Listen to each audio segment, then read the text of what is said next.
નમસ્કાર મિત્રો, આ તમે જોઈ રહ્યા છો, જો તમારા ખેતરમાં આ રીતે પાકમાં સફેદ જોવા મળે તો આને ભૂકીસારાનો રોગ કહેવાય છે અને ઇંગ્લિશમાં આને પાવડરી મિલ્ડ્યુ કહેવામાં આવે છે।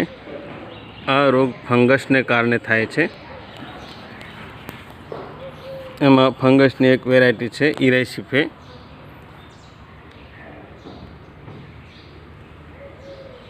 તમે જોઈ રહ્યા છો, આ પાવડર લાગે છે જે અડધા એ પડી પણ જાય છે।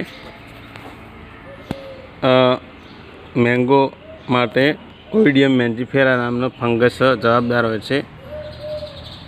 બોર માટે ઓઇડિયમ જીજીફી, ક્યુમિન એટલે જીરા માટે ઓઇડિયમ ઇરાઇસિફે અને આપણે લેગ્યુમિનસ ક્રોપ માટે ઓઇડિયમ પોલિગોની તથા આપણે વેલાવાળા શાકભાજીમાં સ્પાયરોથિકા ફલ્જીનિયા